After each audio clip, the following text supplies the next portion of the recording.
Good evening.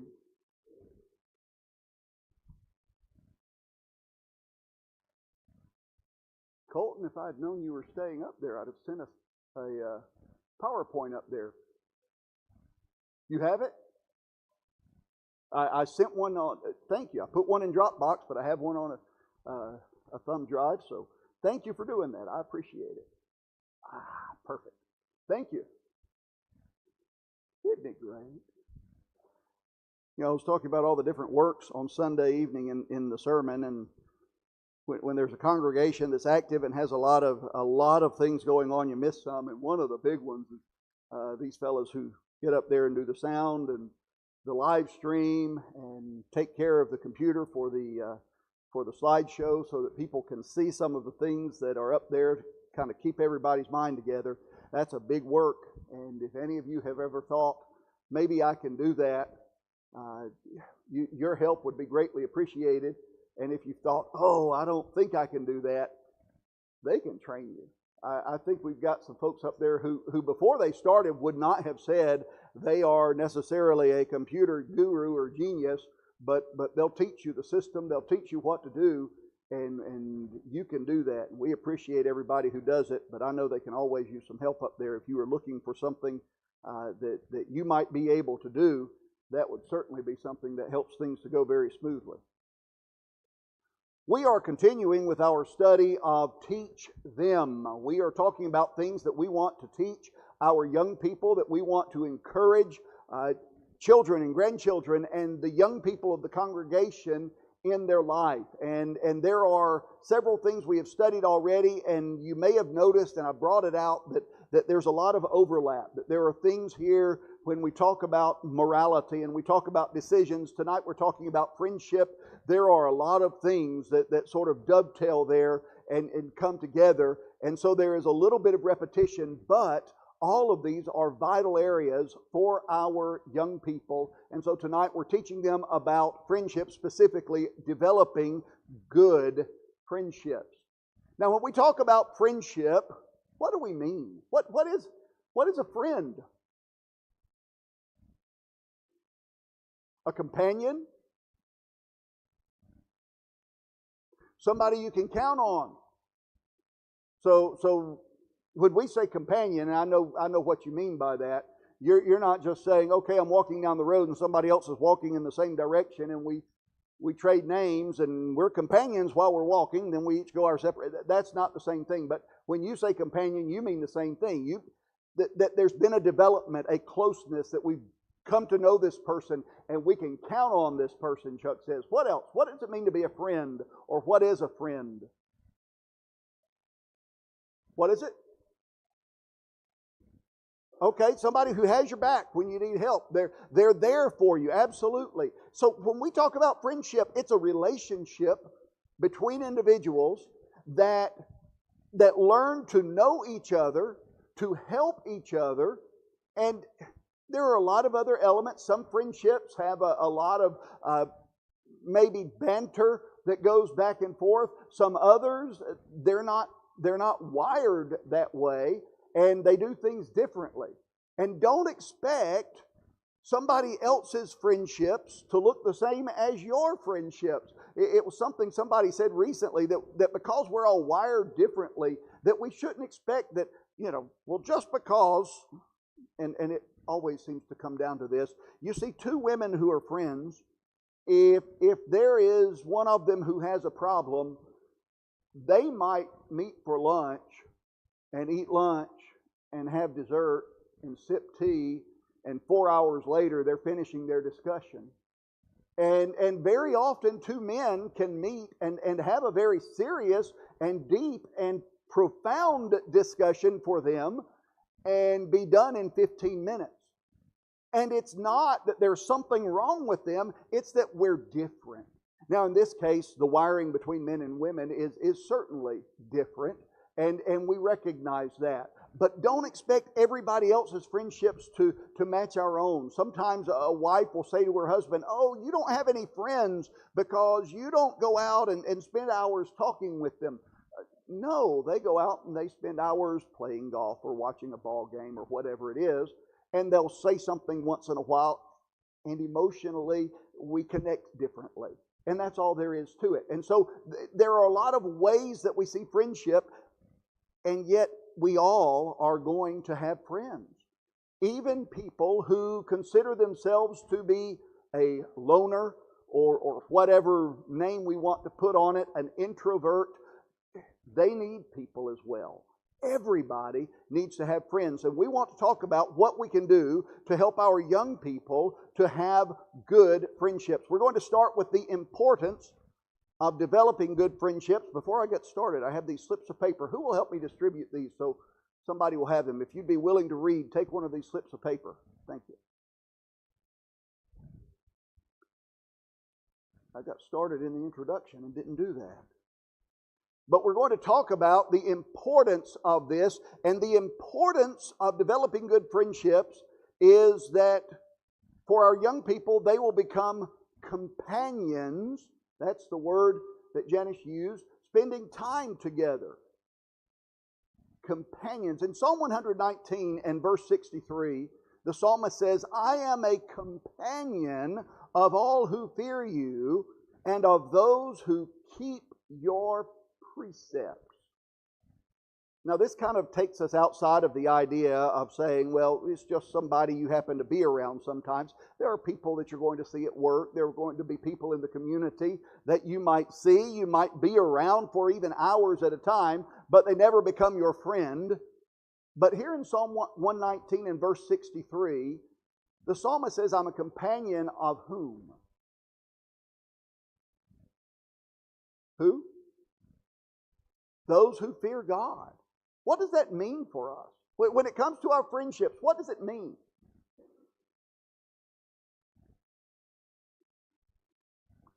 Our closest friendships ought to be with Christians. Does that mean that we won't have any friendships, that we won't have any close or personal contact with people who aren't Christians? No. Okay, Bill, and that's exactly it. How else are we going to get somebody to Christ?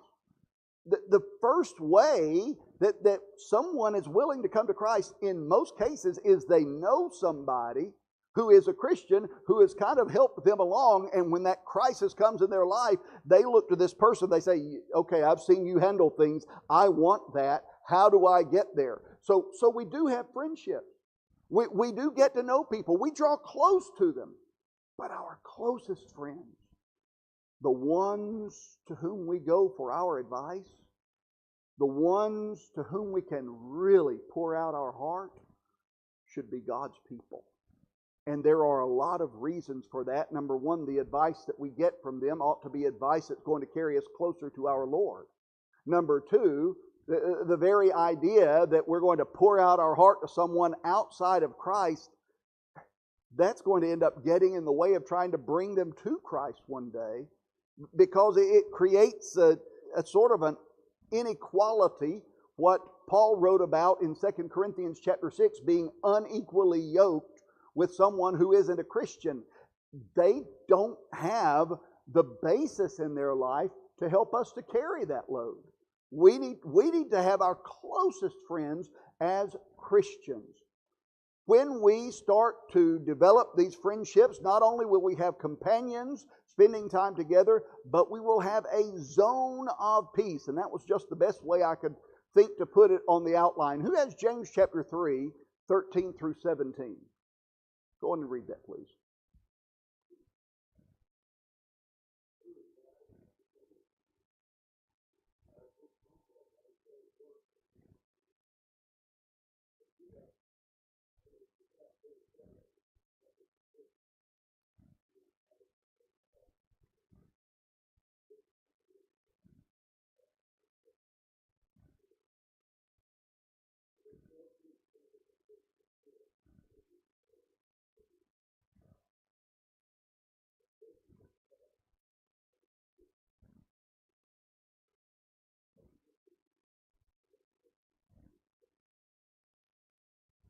All right.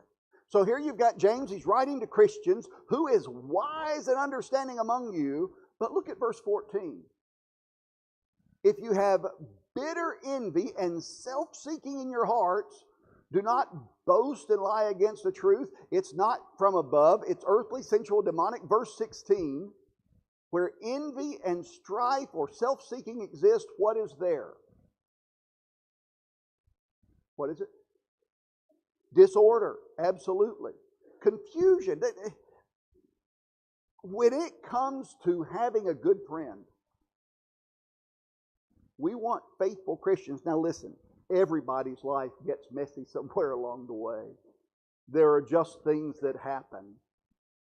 But let's make sure that we're on the same page with someone about where to turn to fix the mess, about where to go to make things right. The friends who are outside of Christ, we're going to show Christ to them. We're going to open our Bibles and show them who Jesus is and what life in Him is like and try to draw them to Jesus. But when it comes to our personal struggles and our personal trials, we want somebody who's going to point us to the Lord, not someone who's going to point us to confusion and strife and those things that are earthly and sensual and, as James puts it, demonic, where envy and self-seeking exist. Confusion is there. But then you get to verse 17 and look again at this and think about how these things will improve our life with our friends. The wisdom that is from above is pure, it's separate from sin, peaceable, brings peace, it's gentle, it's willing to yield. That one always demands a little bit of explanation because we look at what does that mean? Does that mean that it's somebody who's always willing to compromise about something? And that's not it. Instead, it's somebody who is easy to approach. So somebody you can go to with a problem, and that's really what this willing to yield is all about. It's someone that we can go to with our difficulties. And then you keep looking at the list. They're willing to yield. They're full of mercy and good fruits without partiality. That is, they're not prejudiced. They're not bigoted in how they approach things. They don't have hypocrisy. What is hypocrisy?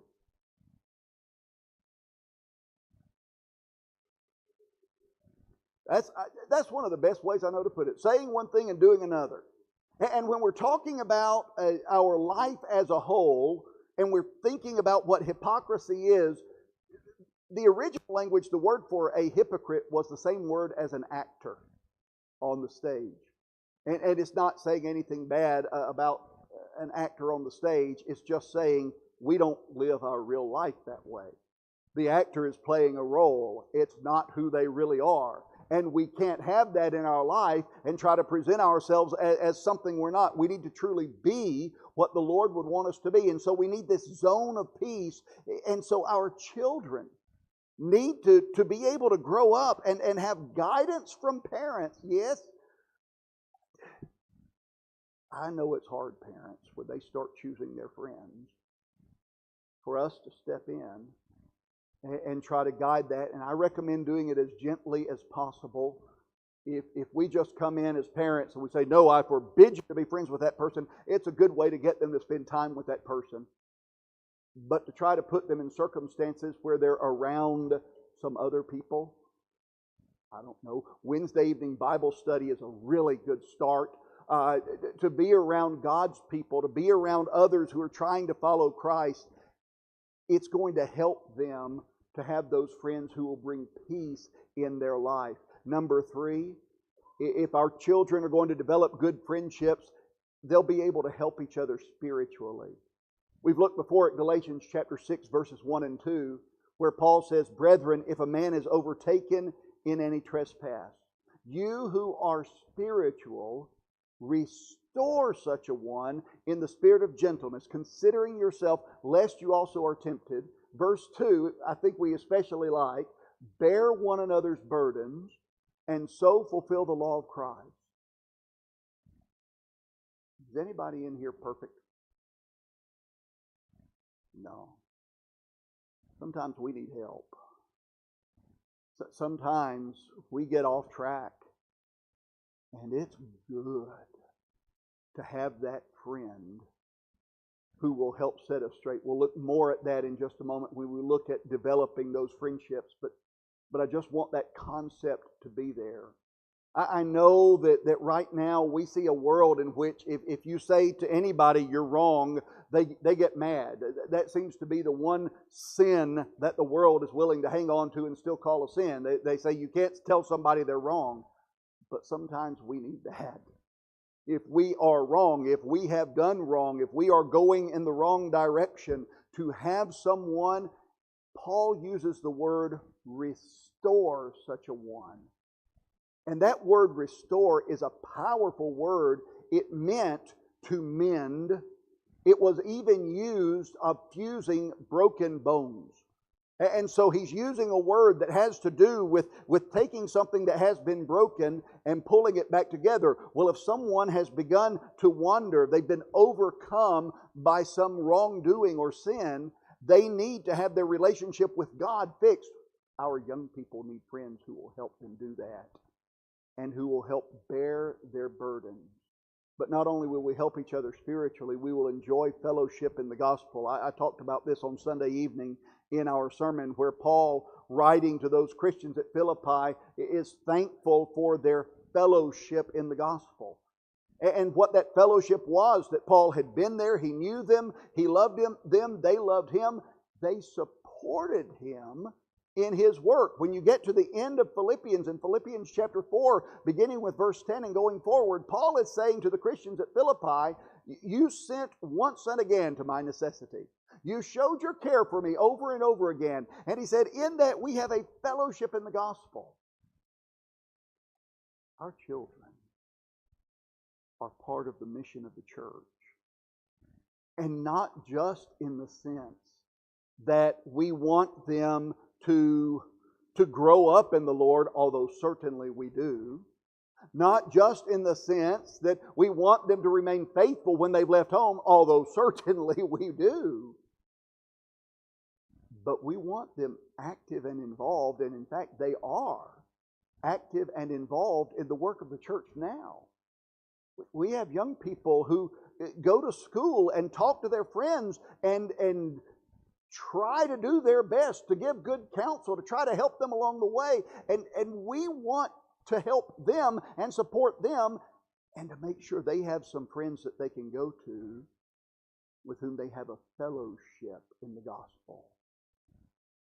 That's what they're building in Bible class. It's what they build when our youth group does things together. They're building that fellowship together. There is an importance of their developing good friendships, but not only that, and this is where we're going to spend most of our time, the keys to developing those good friendships. What will it take?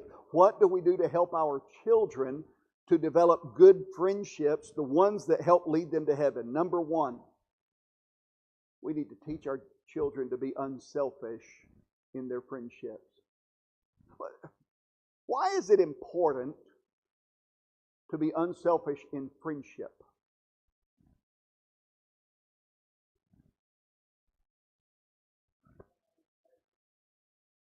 Okay, to not be thinking about themselves all the time and put others first. Put others ahead of themselves. Philippians chapter 2, verses 3 and 4 tells us exactly that. Be unselfish. Don't choose your friends based on what they can do for you. Don't choose the friend who has, this is my friend because they have a swimming pool and they invite me over to swim. That's not a reason. That's not something that should be part of our children's thought process and who they choose as their friends. And that's a good way to end up with some pretty bad friends if that's what it is. Be unselfish. Rather than thinking about what you can do for me, I'm going to think about what I can do for you. Someone says, well, part of that is teaching them the gospel. Yes, but those won't be our closest friends. Those closest friends are the ones with whom we share together in the gospel, and we are able to be unselfish in the friendship. In Proverbs chapter 14 and verse 30, we read, a sound heart is life to the body, but envy is rottenness to the bones. What is envy? What's that? I want what you have. I think that's a good way to put it. sometimes we kind of stumble over envy and jealousy, and there's a little difference between them. And envy is the one in which we desire what somebody else has. To be jealous is that we don't want someone else to have what we have. By the way, that's why God is described as being jealous, because He is a jealous God. He does not want our enemy, the devil, to have us. He wants us. It's not a bad thing with God. But envy, this idea that I want what you have, we don't see it characterized in a positive way anywhere in the Bible. Envy is not something that is desirable for the child of God. And if you look at the way that it's put here, envy is rottenness to the bones. So how do we reduce envy? How do we help our children to reduce envy? What's that? We start teaching them as soon as we start talking to them about being grateful, about being thankful for what they have, to not have that desire for what someone else has. Be unselfish. Who has Matthew chapter 20, verses 26 through 28? Go ahead and read it.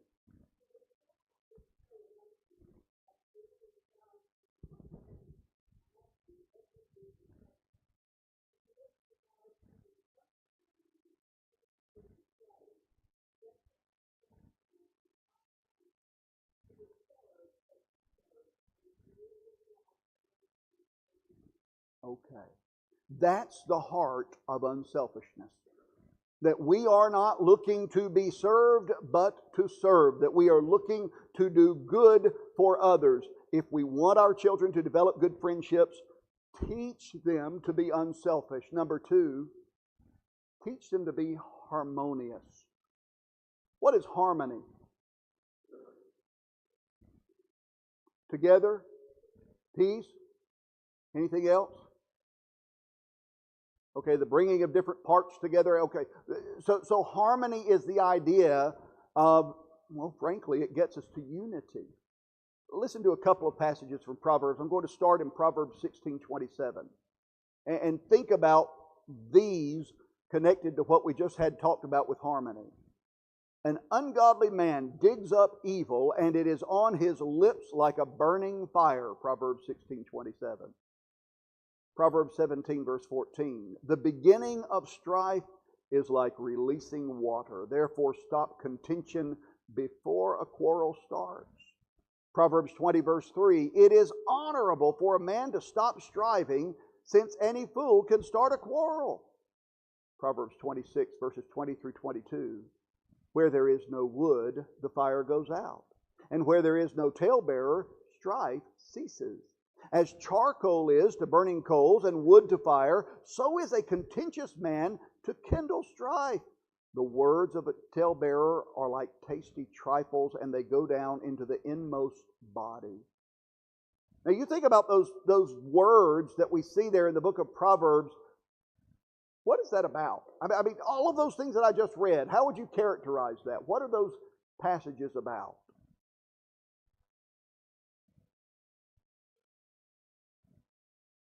Gossip is in there, absolutely.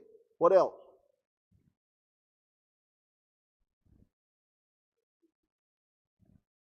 What is it? It takes two people to argue. Pride.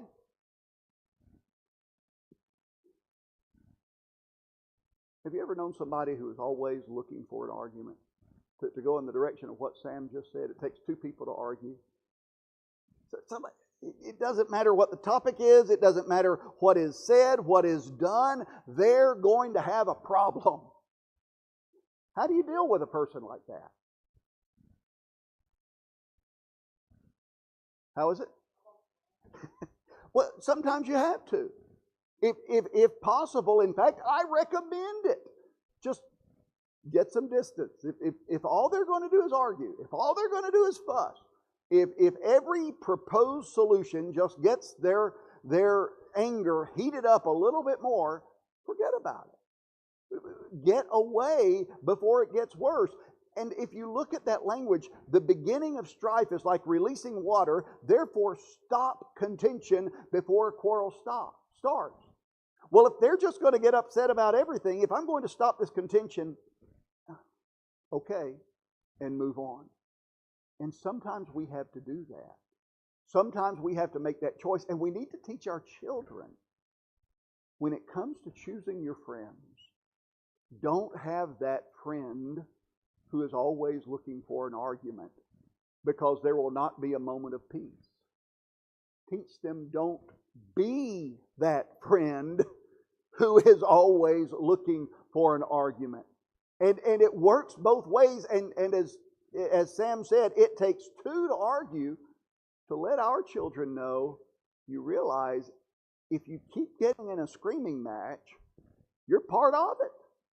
You've gotten involved in this. Just wait. Let them burn out their ire and start thinking about, okay, maybe this friendship can be moved a little bit farther to the periphery. This is somebody who's not going to be real close to me, because they're always going to try to make my life miserable. And so when we look at this, be harmonious. Who has Colossians 3:12 through 15? Now, as Bill is reading this in Colossians 3, Paul is writing about several different things that have to do with the Christian life, but notice how these all concentrate on a certain thought process on how we get along. Go ahead and read this.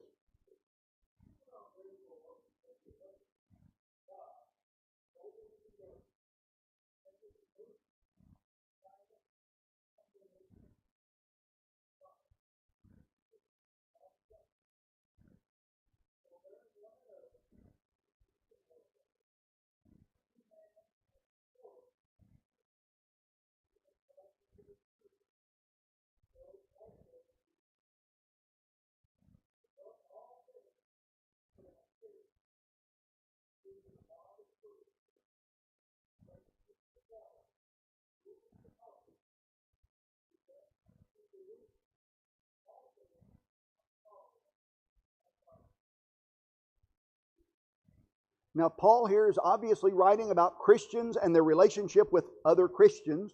But remember, the closest friends we want our children to have are God's people. We want them to get to know Christians better, to have strong friends who are strong Christians. And so here you've got these words that Paul uses: tender mercy, kindness, humility, meekness, long-suffering. Verse 13, now you read in the King James Version, forbearing with one another. What do some other translations say there in verse 13?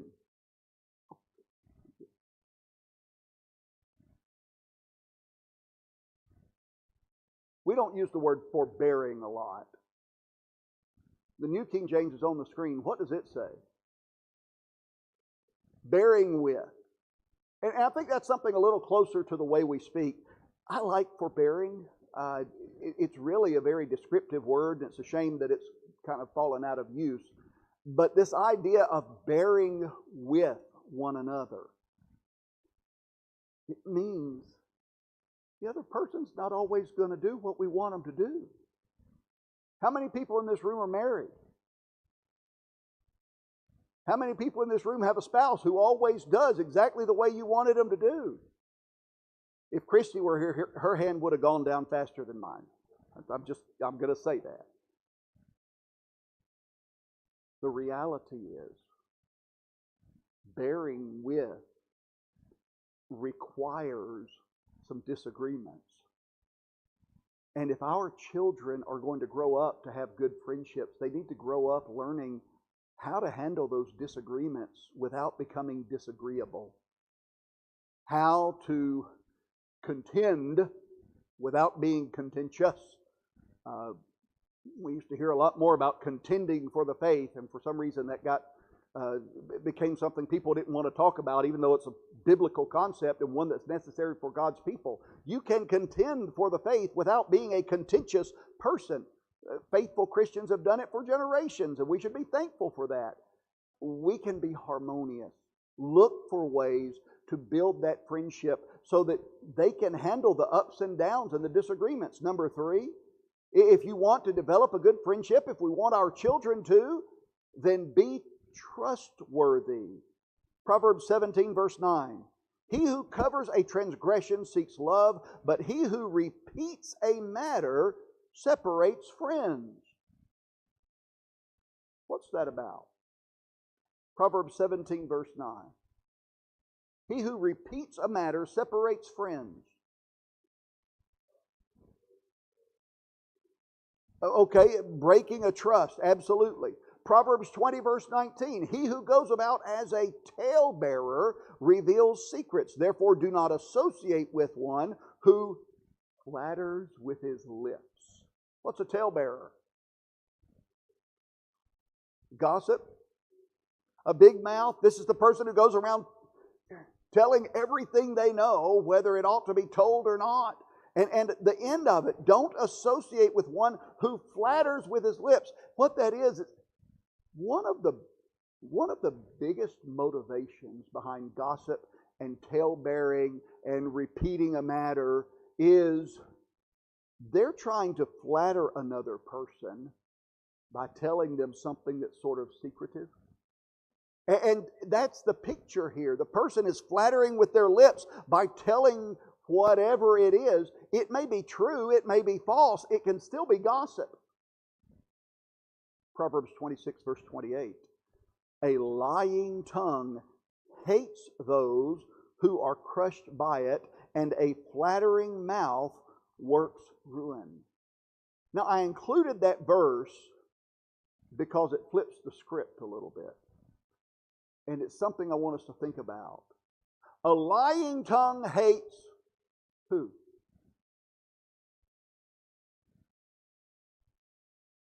The one who's crushed by it. The who?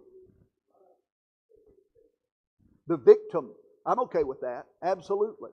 And so a lying tongue is showing hatred for this other person. So whether it's a lie or it's true and still tale-bearing, saying something that should not have been said to this person, it's still something that does a great deal of harm. There's a television show Christy and I were watching, and there's a character who has a lot of handy little sayings, but one of them, someone would ask him a question about a very tightly held to the chest matter, and his answer is to say, "Can you keep a secret?" They say, "Yes." And he says, "So can I." Doesn't say anything else. I like that. I'm going to use that one day. That's pretty powerful. That's the kind of thing we need to be. So as we think about this idea of being trustworthy, we need to be trustworthy in the sense that we don't lie, and we'll talk a little bit more about that in the next point, because the next point is be honest. So there's a little bit of overlap here. But we need to be trustworthy in the sense that we can be counted on to not blab to other people about what's going on in a friend's life. And if we want our children to learn that, they need to learn it by observing us. Yes, by hearing us talk about it, but also by seeing us practice it. That we don't go home and blab to the family things that shouldn't be said. Now, I realize we need to teach our children there are some secrets that have to be told. Parents, grandparents, it's hard to help them see the difference because all of the functions in the brain that help them to see the difference aren't fully formed yet. And they need to realize, there are some things that when somebody says this is a secret, you need to realize somebody's being hurt. Somebody's going to be hurt. There is some real wrong that has to be stopped in this. Parents, you have my prayers, my sympathy. We were there too. We had to walk those roads. Yes, we've got to teach them there are times that they have to break those secrets. But at the same time, let them know that just because someone has told them something doesn't mean they're to tell it to somebody else. And if I'm looking out, I'm seeing a lot of faithful Christians right now I'm seeing some very wise people. I'm seeing the sorts of people that other Christians will go to talk about their problems and their struggles. And when they come to you and talk to you, if your child or your grandchild overhears what they say after that person has left, sit down with your child or your grandchild and say, now we've been given a very special gift here, that they've come to us to talk about this. And the only way to take care of that gift is not to go tell other people what we've heard. And help your child learn that. Make sure they are trustworthy, and then make sure, if they're going to build that good friendship, that they are honest. In Proverbs chapter 12 and verse 22, we get a strong word that we often associate with other things, but in Proverbs 12 verse 22, we're told that lying lips are an abomination to the Lord. I mean, we hear the word abomination, we think this is something really awful. This is something really terrible. Now, understand, there is a sense in which sin is sin. Sin causes us to be lost. Whether it's something people consider a big or a little sin, it still separates us from God, and it still causes people to be lost. But when we see the word abomination, our ears perk up. We think about these 6 things the Lord hates. Yes, 7 are an abomination to Him. And then the writer of Hebrews there, Solomon, goes into this list of things that are truly terrible. Well, here it's lying lips that are an abomination. And then connected to that, who has Proverbs 25 and verse 18?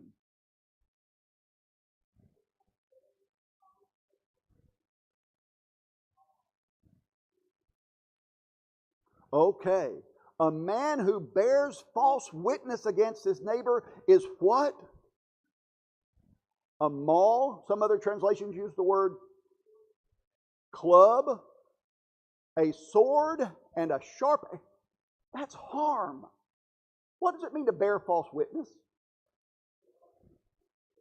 To say something about them that isn't true. Be honest.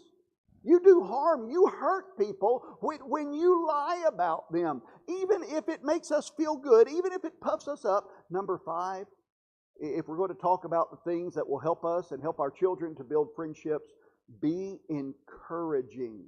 Look at Proverbs chapter 10 and verse 12.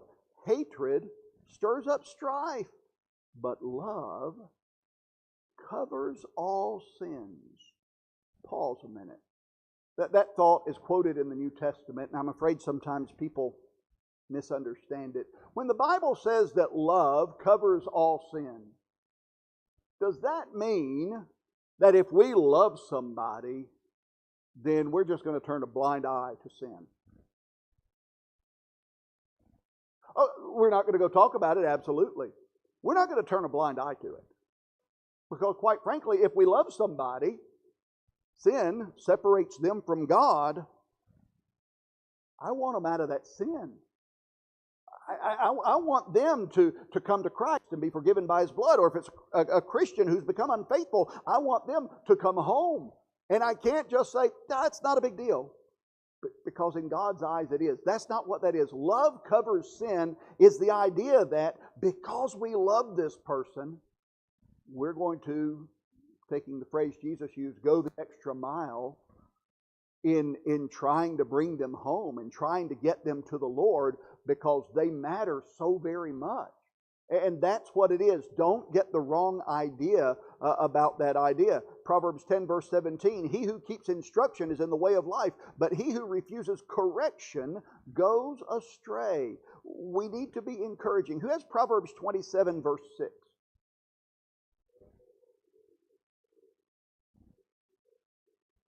Okay, pause there. And then I'll have you read verse 17 in a minute. What does that mean? Faithful are the wounds of a friend.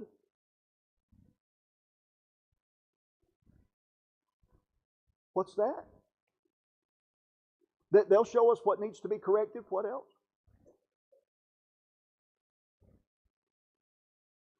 Sometimes they may tell us some things we didn't want to hear, but we needed to.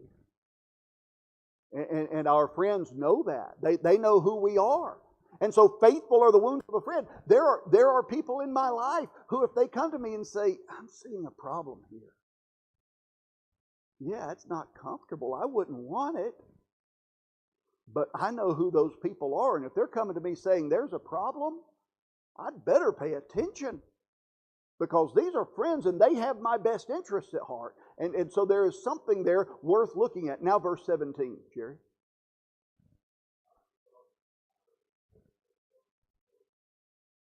Iron sharpens iron, one man sharpens another. What does that mean?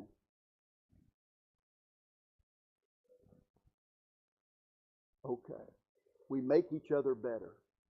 When we are talking to our children about their friends, encourage them to have friends who they can sharpen and who will sharpen them.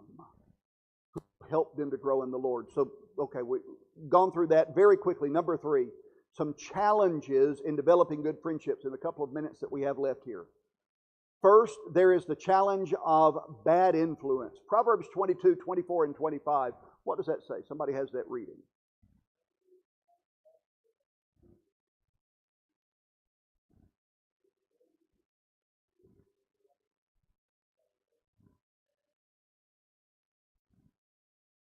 Okay.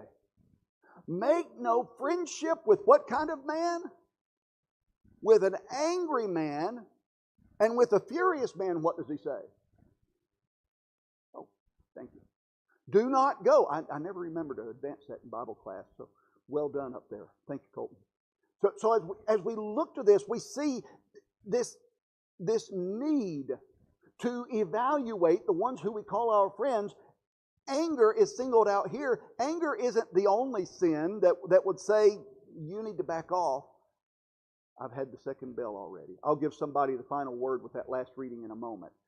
But it's the idea that says, I don't want this person to draw me away, and with our children, we don't want them to be drawn away by someone's bad influence. Proverbs 13, verse 20. Go ahead and read that.